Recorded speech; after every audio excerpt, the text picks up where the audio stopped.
को कायम रखना दीन को कायम रखना है, मदरसे को चलाना दीन को चलाना है। इसलिए मदरसे का हमेशा ताउन करते रहे, उन्हें आगे बढ़ाते रहे, हर साल तरक्की करते रहे और हर साल उनकी तरक्की को आप अपनी निगाहों से देखते रहे। अल्लाह तबारक व तआला इन तमाम हुफ्फाज और उलमा क्या के साया को दराज बनाए और इनके इल्म को दिन दूनी रात चौगुनी तरक्की अता फरमाए। आमीन सुम्मा आमीन।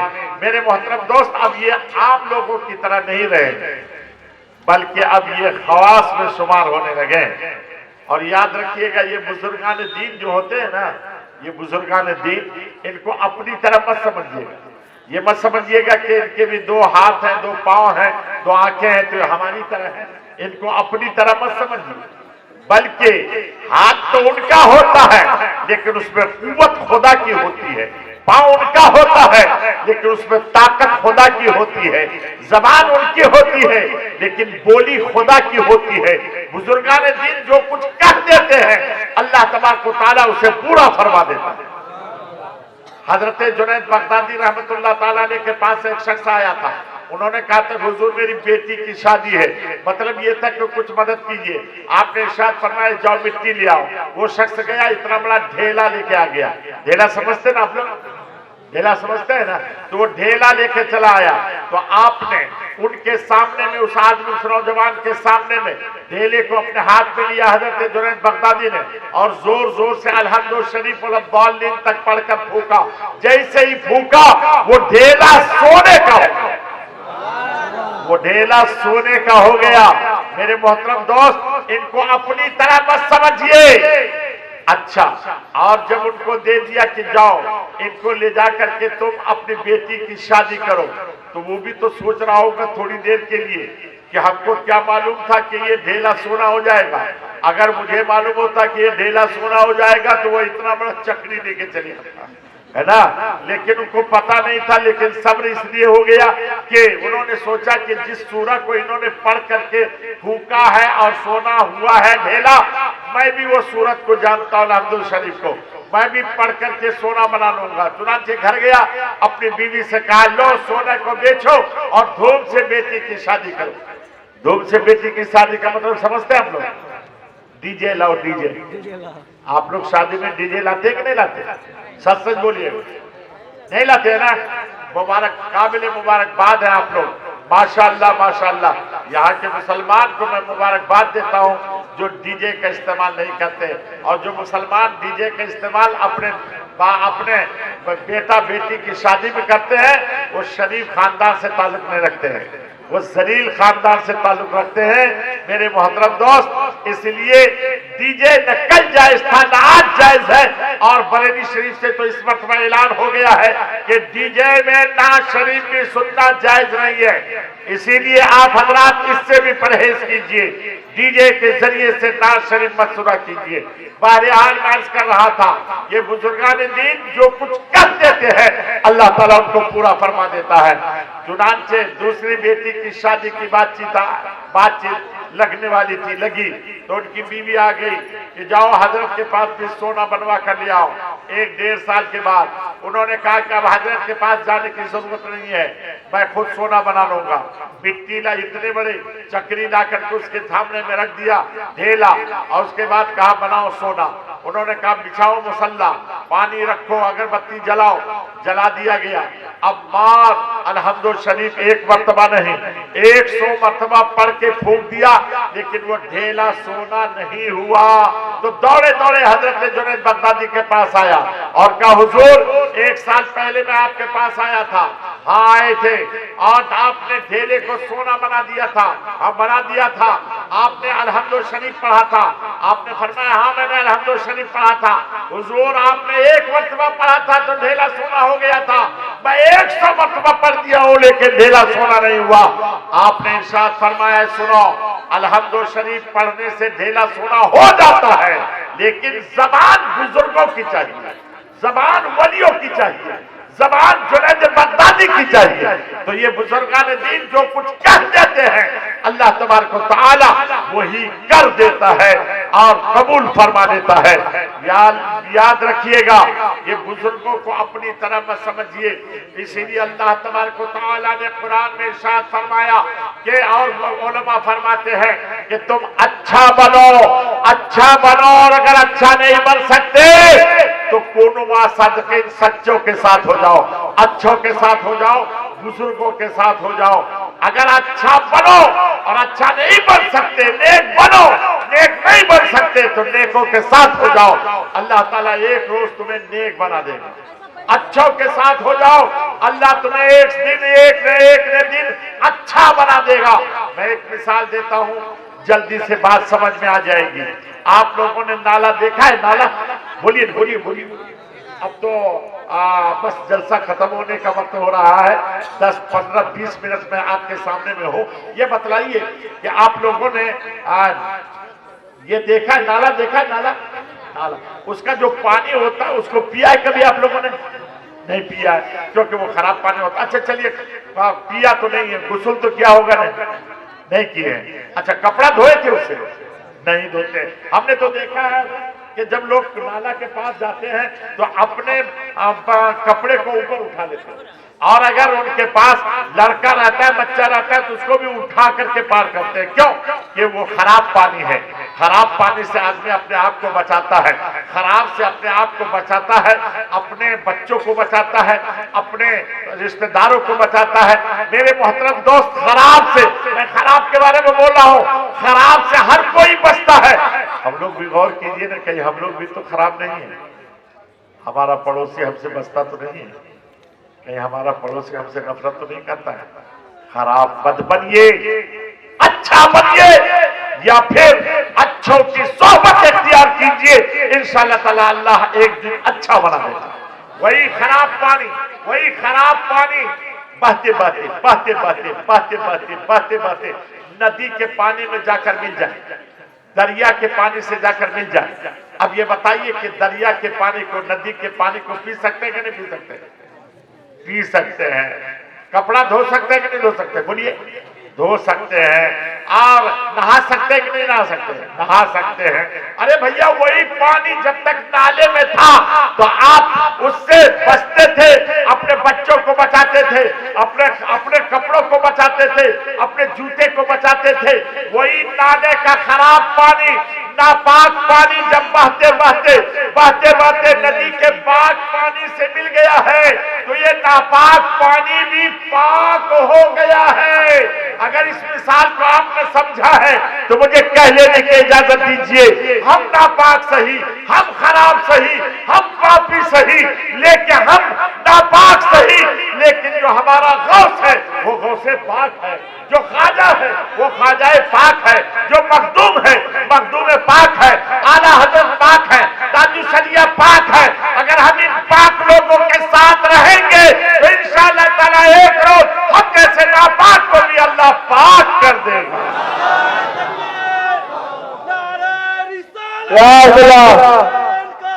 नहीं देंगे। अल्लाह अकबर। अच्छा बनिए, या और अगर अच्छा नहीं बन सकते तो अच्छों की सोहबत इख्तियार कीजिए। अल्लाह आपको एक न एक दिन अच्छा बना देगा। और मेरे मोहतरम दोस्त, देखिए अच्छों की सोहबत में रहने से अल्लाह कैसे अच्छा बनाता है। मैं मिसाल दे देता हूँ, जल्दी बात समझ में आ जाएगी। अभी देखिए ये क्या कहते हैं कि फलों का जमाना है। आप बाजार जाइएगा, बड़ी तेजी से मैं कह रहा हूँ, 10-20 मिनट आपका लूंगा, तवज्जो आप दीजिएगा, मजा आ जाएगा। मेरे मोहतरम दोस्त, आप जाइए बाजार, अभी फलों का जमाना है। आप देखिएगा, संतरा बहुत है, सेब बहुत है, अनार बहुत है, अंगूर बहुत है। अभी फलों का जमाना है। मैं अक्सर कहा करता हूँ मेरे मोहतरम दोस्त, अगर इस जगह ठहर कर एक बात कह देता हूँ मिसाल देने से पहले, अल्लाह ने अगर आपको दौलत दी है, आप अपने बच्चों के लिए फल लाते हैं तो थोड़ा सा फल ज्यादा खरीद लीजिए, और अपने घर में आइए तो अपने बच्चों को जब फल दीजिए तो वो जो थोड़ा फल ज्यादा खरीदा है आपने, वो अपने गरीब पड़ोसी के बच्चों के हाथ में रख दीजिए। और अगर आप फल ज्यादा नहीं खरीद सकते हैं तो हर फल खरीद कर अपने घर में लाते हैं तो अपने बच्चों के हाथ में जो फल देते हैं तो उन बच्चों को घर से बाहर मत निकलने दीजिए। इसलिए कि आपका बच्चा जब वो फल लेकर घर से बाहर निकलेगा तो किसी गरीब बच्चे की निगाह पड़ेगी तो कहीं उनके आंखों में आंसू ना आ जाए। इसलिए अपने बच्चों को फल खिलाओ और गरीबों को नहीं दे सकते हो तो घर में बैठाओ, वहीं खिला दो ताकि किसी गरीब के आंखों से आंसू न बहने पाए। यह है मजहब इस्लाम। प्यारी माँ और बहनों, एक बात आप भी सुनो, अगर आपका जिम्मेदार, आपका बाप, आपका शौहर, आपका बेटा, आपका भाई अगर छिलकेदार फल लाता है, देखिए संतरा छिलकेदार फल है, अनार छिलकेदार फल है, आम छिलकेदार फल है, मौसमी छिलकेदार फल है, लीची छिलकेदार फल है, अपने बच्चों को छिलकेदार फल खिलाओ। प्यारी माँ और बहनों, उन छिलकों को घर से बाहर मत फेंको, इसलिए कि गुजरने वालियों में कोई बेवा भी हो सकती है, कोई यतीम भी हो सकता है, कोई गरीब भी हो सकता है। उसकी निगाह जब उन छिलकों पर पड़ेगी तो कहीं उस यतीम को अपना बाप याद ना जाए और उनके दिल से आह न निकल जाए और तेरे बच्चे बीमार न पड़ जाए। इसलिए तो अपने बच्चों को फल खिलाओ, छिलकेदार फल खिलाओ। गरीबों को नहीं दे सकते हो तो जमीन को खोदो, उन छिलकों को वही दफन कर दो ताकि किसी गरीब के दिल से आह न निकलने पाए और उनके दिलों से बददुआ न निकलने पाए और तेरे बच्चे बीमार न पड़ने पाए। ये मजहब इस्लाम है जो आपको बताता है कि आपकी जिंदगी कैसे गुजरनी चाहिए।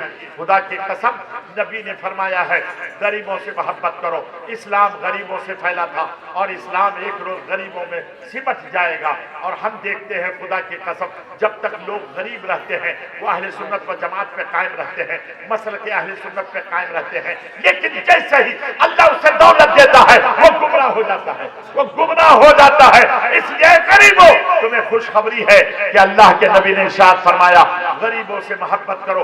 नबी फरमाते हैं जो गरीबों से मोहब्बत करता है मैं उनसे मोहब्बत करता हूं, मैं उनसे मोहब्बत करता हूं। मेरे मोहतरम दोस्त, जब बात आ गई है तो मैं एक बात कह देता हूं, ये अभी जाड़े का जमाना है, अब जाड़ा शुरू होने ही वाला है, बल्कि शुरू हो चुका है। आप अगर अल्लाह ने आपको दौलत दी है तो सुनिए सुनिए, अगर आप चाहते हैं कि नेकी कमाएं तो आप ऐसा कीजिए, सुबह सवेरे जाइए बाजार और 300 रुपया का कंबल खरीदिए और रात के सन्नाटे में किसी गरीब के आंगन में डाल दीजिए। और खुदा की कसम, मेरा दिल बोलता है कि अगर आपने किसी गरीब को जाने से बचा लिया तो अल्लाह ताला आपके मरने के बाद कब्र में अल्लाह तबारक व तआला आपको सांप और बिच्छू के काटने से बचा लेगा, सांप और बिच्छू के काटने से बचा लेगा। अगर आदमी चाहे तो इस दौर में बेहतरीन वो नेकी कमा सकता है। अगर उतनी भी दौलत नहीं है, अल्लाह ने आपको इतनी दौलत नहीं दिया है कि आप उनको कंबल खरीद कर दे सकें, लिहाफ खरीद कर दे सकें, ठीक है चादर खरीद कर दे दीजिए, वो भी नहीं हो सकता है तो मेरा दिल बोलता है कि अगर आपने ऐसा किया, एक गरीब को आपने जलावन खरीद कर दे दिया, जलावन चुन करके दे दिया ताकि वो बेचारा गरीब रात भर उस जलावन को जला करके जाड़ा को खत्म कर ले, तो मेरा दिल बोलता है अगर तुमने ऐसा किया तो अल्लाह तबारक व तआला तुम्हें दौलतों से नवाज देगा, दौलतों से नवाज देगा। मेरे मोहतरम दोस्त, गरीबों से मोहब्बत करो, गरीबों से मोहब्बत करो। एक प्यारी माँ और बहनों, आपके यहाँ भी अगर कोई आए और गरीब है तो देखो, सुबह सवेरे निकलो, तुम्हारे लिए तुम्हारे शौहर ने, तुम्हारे बाप ने तुम्हारे बच्चों के लिए मुफलर लाया होगा, स्वेटर लाया होगा और क्या कहते हैं टोपा लाया होगा। नया टोपा लाए, पुराने टोपे को मत फेंको, पुराने टोपी को ले लो और पुराने टोपे को लेकर और पुराने स्वेटर को लेकर निकल पड़ो सड़क पर। जो बच्चा नंगा मिले, जो बच्चा जाड़े में ठिठुरता हुआ मिले और जो बच्चा गरीब का मिले उसे पहना दो। तुम यहाँ उन्हें स्वेटर पहना कर जाड़े से हिफाजत कर दोगे। खुदा की कसम, मेरा दिल बोलता है कि क़यामत के दिन अल्लाह तबारक व तआला तुम्हें धूप और अल्लाह तबारक व तआला तुम्हें अजाब से महफूज फरमा देगा। मेरे प्यारी प्यारी माँ और बहनों, अगर चाहो तो इस जाड़े के जमाने में तुम बहुत सारी नेकियां कमा सकती हो और गरीब बच्चों और बच्चियों की मदद कर सकती हो। कपड़े नहीं है उनके बदन पर, कपड़ा पहना दो, मेरे दोस्त ताजुशरिया से किसी ने महाराष्ट्र के भुसावल में पूछा था, मैं भी उस वक्त में मौजूद था। वहां आया था एक शख्स, सेठ, जिसका नाम था असगर हुसैन। असगर ने कहा, हुजूर मुझे चैन सुकून नहीं मिलता, मैं बड़ा परेशान रहता हूँ। तो हुजूर ताजुशरिया ने फरमाया, तुम्हें दौलत चाहिए? कहने, हुजूर बहुत दौलत है, मैं पूरे भूसार में सबसे ज्यादा मालदार हूँ। बात भी सही थी, बहुत पूरे मालदार हूँ। अच्छा, तो क्या तुमको गाड़ी चाहिए? क्या हुजूर बाजार 10-12 गाड़ियां हैं, गाड़ी की भी कोई फिक्र नहीं है। कहा, तो क्या फैक्ट्री लगाना चाहते हो? कहा, 8-10 फैक्ट्रियां हुजूर। कहा, तब भी सुकून नहीं है? कहा, नहीं। क्या बीमार हो?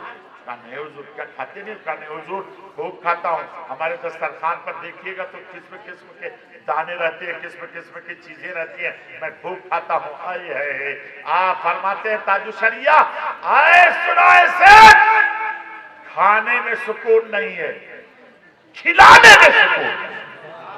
अगर तुम सुकून चाहते हो तो खिलाओ, गरीबों को खिलाओ, यतीमों को खिलाओ, बेवाओं को खिलाओ। खिलाने में सुकून है, खाने में सुकून नहीं है, पहनने में सुकून नहीं है, गरीबों को कपड़ा पहनाने में सुकून है, किसी को धक्का मारने में सुकून नहीं है, जीतों को गिरा उठा देने में सुकून है, गरीबों की मदद कर देने में सुकून है। और याद रखो, अगर तुमने गरीबों की मदद की, अल्लाह ताला तुम्हारी गैर से मदद फरमाएगा। मेरे मोहतरम दोस्त, अगर सुकून चाहिए, चैन चाहिए, गरीबों की मदद कीजिए, गरीबों की मदद कीजिए। बात बहुत दूर निकल जाएगी अगर मैं यही बयान करता रहूं तो। खुदा की कसम, 1 घंटा है मेरी तकरीर इस पर कि अगर आपने इन लोगों के साथ, गरीबों के साथ नेकी किया तो अल्लाह ने क्या वादा फरमाया है, ये किसी और मौके से। आज मैं सिर्फ ये कह रहा हूं, मैं मिसाल देने जा रहा था, अच्छों के साथ और अच्छों के साथ रहने से क्या फायदा है? अच्छों के साथ रहने में क्या फायदा है? नेकों के साथ, बुजुर्गों के साथ, वलियों के साथ रहने में फायदा क्या है? मैं यही बयान कर रहा था।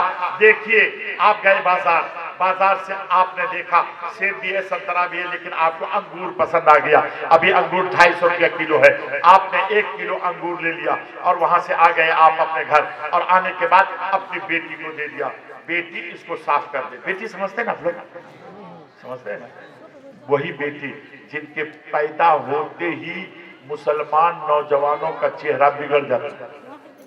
जी, बेटी पैदा होती ना तो चेहरा बिगड़ जाता है, और बेटा पैदा होता तो पूरे मोहल्ले में रसगुल्ला बांटता, और बेटी पैदा होती तो गुलगुल्ला भी नहीं बांटता, गुलगुल्ला भी नहीं बांटता। आए हाय। लेकिन यकीन जानिए, 1-2 मिनट लगेगा, मैं आपको समझा दूं बेटा और बेटी में फर्क क्या है।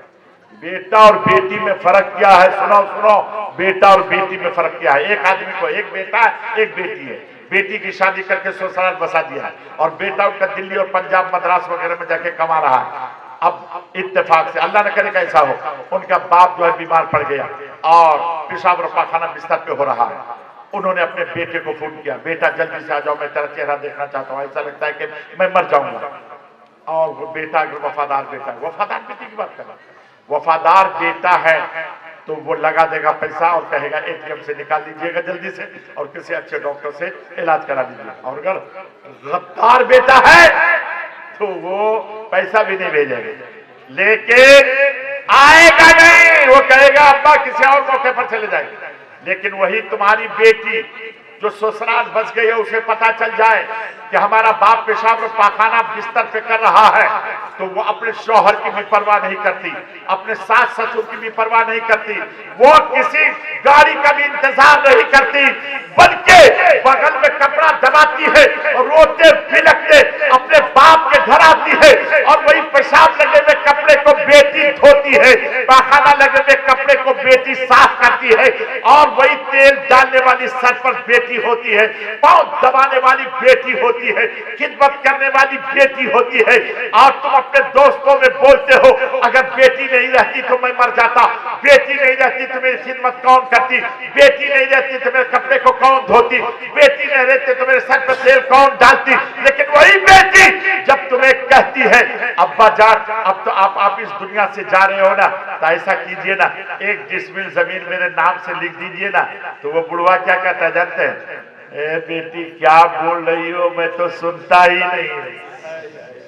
हाय हाय, दौलत की बारी आती है तो बेटा याद आता है, और खिदमत की बारी आती है तो बेटी याद आती है। और बहुत लोग ऐसे नादान हैं कि जो मरने से पहले पहले अपनी पूरी जायदाद को अपने बेटों के नाम से करके अपनी बेटियों को महरूम कर देते हैं। और याद रखो कि अगर किसी शख्स ने ऐसा किया और उसके बाद मर गया तो कल कयामत के दिन अल्लाह ताला तेरी पेशानी के घट्टे को नहीं देखेगा, तेरे हज को नहीं देखेगा, तेरी ज़कात को नहीं देखेगा, बल्कि तूने मरने से पहले अपनी जायदाद को अपने बेटों के नाम से करके अपनी बेटियों को अगर तूने महरूम कर दिया है तो खुदा की कसम अल्लाह तुझे जहन्नम में डाल देगा, जहन्नम में डाल देगा।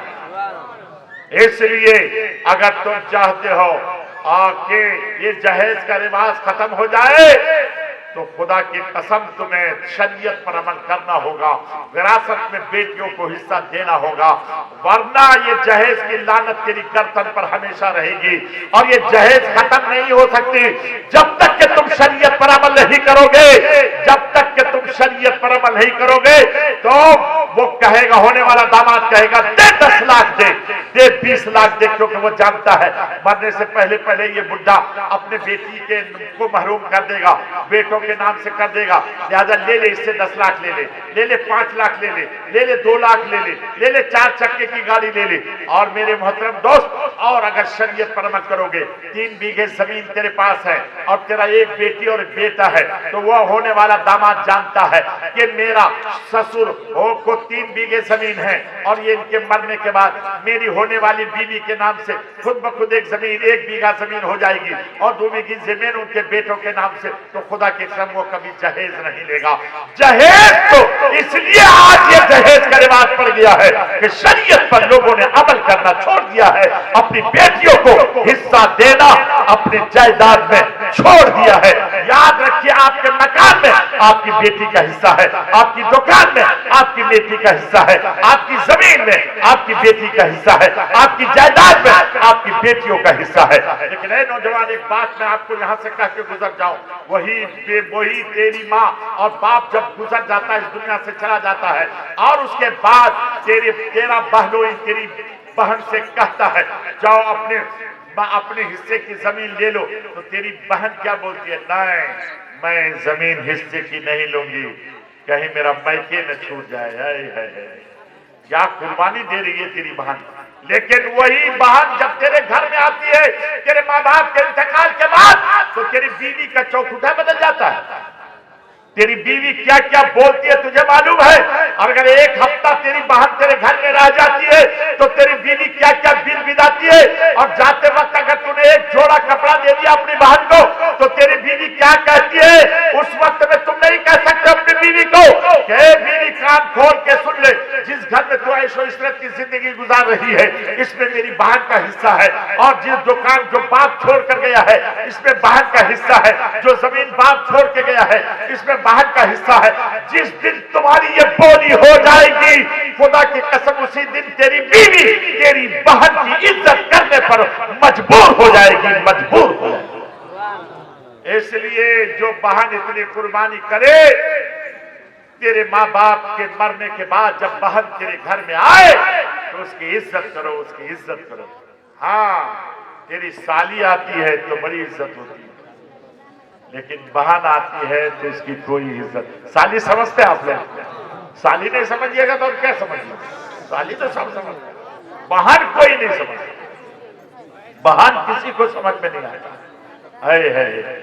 लेकिन खुदा की कसम, मैं तुम्हारी बीवी को मुबारकबाद पेश करता हूं, तुम्हारी बीवी को मैं मुबारकबाद पेश करता हूं। तुमसे अच्छी तेरी बीवी है, तुमसे बेहतर तेरी बीवी है, जो तेरे घर में रहती है, तेरा खाती है और पीती है, और वही बीवी तुमसे कहती है ये मेरा बाप है, तेरा ससुर लगेगा मान, वो मानता है। ये मेरी माँ है, तेरी सास लगेगी मान, वो गधा मानता है। ये मेरी बहन है, तेरी साली लगेगी मान, वो मानता है। ये मेरा भाई है, तेरा साला लगेगा मान, मानता है। ये तुमसे अच्छी तुम्हारी बीवी है जो तेरे घर में रहती है और अपने खानदान, पूरे खानदान वालों को तुमसे मनवा लेती है। और तू कितना बड़ा गधा है कि तू अपनी बीवी से अपनी मां को नहीं मनवा सकता। अपने बाप को नहीं मनवा सकते, अपनी बहन को नहीं मनवा सकते। अरे सिर्फ इतना कह दे, ऐ बीवी कान खोल के सुन लो, जब तक कि तू मेरी माँ को नहीं मानेगी मैं तेरी माँ को नहीं मानूंगा, जब तक तू मेरे बाप को नहीं मानेगी मैं तेरे बाप को नहीं मानूंगा, जब तक तू मेरी बहन को नहीं मानेगी मैं तेरी बहन को नहीं मानूंगा। जिस दिन लड़का ये बात कह दे अपनी बीवी से, खुदा की कसम उसी दिन तेरा घर जन्नतनुमा हो जाएगा, जन्नतनुमा होगा। तुमसे बेहतर तुम्हारी बीवी है। जब बीवी के खानदान से कोई आदमी आता है तेरे घर में तो बीवी उसके लिए इंतजाम कर लेती है, नहीं कुछ तो अंडा पूरे मोहल्ले से कहीं न कहीं से जमा कर लेती है, कहीं से न कहीं से वो गोश्त ले आती है। तुमसे अच्छी तुम्हारी बीवी है जो अपने खानदान वालों की इतनी इज्जत करती है। लेकिन तू न सोच कि जब तेरी बहन आती है तो तू क्या करता है, तेरी खाला आती है तेरे घर में तो तू क्या करता है, तेरा चचा आता है तेरे घर में तो तू क्या करता है, तेरा मामू आता है तेरे घर में तो तू क्या करता है। उस बेचारी का तो खानदान वाला आता है तो वो कहीं से न कहीं से इंतजाम कर लेती है। अरे तू क्या करता है, कम से कम उससे अकल सीख, अकल सीख। वो अपने खानदान की इज्जत करे, तू अपने खानदान की इज्जत कर, तू अपने खानदान की इज्जत कर। मेरे मोहतरम दोस्त, बड़ा अफसोस आता है, बड़ा अफसोस आता है। बेटी समझते हैं आप लोग, बेटी समझते हैं। ओ बात कहां से कहां चली गई है। देखिए, बेटी को आपने दिया था अंगूर साफ करने के लिए, दिया था ना, दिया था ना। अरे बोलिए ना, बोलिए ना, बात तो यही से चली थी ना।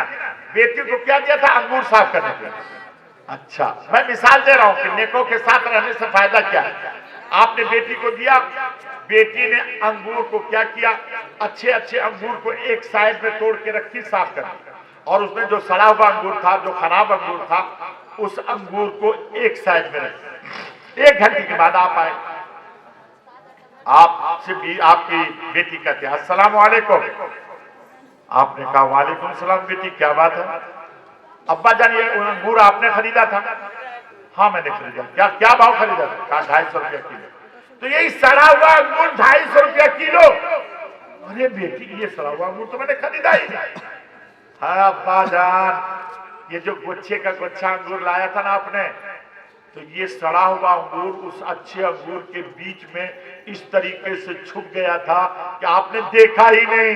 तो आपने तड़प कर कहा है बेटी ये सड़ा हुआ अंगूर अगर बाजार में ऐसे ही अलग थलग रहता तो इसकी कोई कीमत नहीं थी, लेकिन ये सड़ा हुआ अंगूर अच्छे अंगूर के साथ इस तरीके से मिल गया है कि अच्छे अंगूर की कीमत है या 250 रुपया किलो। तो उसी अच्छे के सदके में इस सड़े हुए की भी कीमत है 250 रुपया किलो। अगर इस मिसाल को आपने समझा है तो मुझे कह लेने की इजाजत दीजिए, खुदा की कसम कल कयामत के दिन हम जैसे सड़े हुए की कोई कीमत न होगी, हम जैसे पापियों की कोई कीमत न होगी, हम जैसे खराब लोगों की कोई कीमत न होगी। लेकिन अगर हम अच्छों के साथ, नेकों के साथ, बुजुर्गों के साथ, वलियों के साथ रहेंगे तो खुदा की कसम कल कयामत के दिन उनकी जो कीमत लगेगी उन अच्छों के सदके में हम जैसे बुरे की भी वही कीमत लग जाएगी। वह कोनो मासादके, सच्चों के साथ हो जाओ, अच्छों के साथ हो जाओ, नेकों के साथ हो जाओ, बुजुर्गों के साथ हो जाओ, बड़ा बड़ा फायदा है। या तो अच्छा बनिए या फिर अच्छों की सोहबत इख्तियार कीजिए, अल्लाह आपको अच्छा बना देगा, अच्छा बना देगा। और मेरे मोहतरम दोस्त, अच्छा हम लोग क्यों नहीं बनते जानते हैं? अच्छा क्यों नहीं बनते? मैं अक्सर कहा करता हूं, आज भी कह देता हूं, अच्छा हम लोग इसलिए नहीं बनते हैं कि ये जमीन की आवाज को हम लोग सुनने की कोशिश ही नहीं करते। एक बात बताइए, कोई ऐसा आदमी है यहाँ जो जमीन की आवाज को सुने हैं? सुने हैं? सुने बोलिए ना, सुने हैं? आज सुनिए, आज सुनिए, सुन लीजिए, गौर से देखिएगा, सुनिएगा ना तो ये धरती क्या कहती है, जमीन क्या कहती है, सुन लीजिएगा। लेकिन इस कान से नहीं सुन सके, दिल के कान को खोलिए और फिर धरती की आवाज को सुनिए। ये जमीन कहती है तुम मेरे सीने पे चलते हो, चलो। मेरे सीने पे पेशाब करते हो, करो। मेरे चेहरे पर पाखाना करते हो, कर। जितना करना है कर। तुम मेरे सीने पर चढ़कर रात के सन्नाटे में दूसरे की बहू बेटियों की इज्जत लूटता है, लूट जितना लूटना है लूट। तू मेरे सीने पर चढ़कर शराब पीता है, पी जितना पीना है पी। तू मेरे सीने पर चढ़कर जुआ खेलता है, खेल जितना खेलना है खेल। लेकिन याद रख, जब तेरी सांस रुक जाएगी, तेरा दम घुट जाएगा और तू मर जाएगा और मेरे अंदर में आएगा, तुझे जमीन कहती है उस वक्त में मैं रहूंगी और तू रहेगा। मैं तेरी हड्डियों पसलियों को एक कर दूंगी, दाएं को बाएं और बाएं को दाएं। कोई बचाने वाला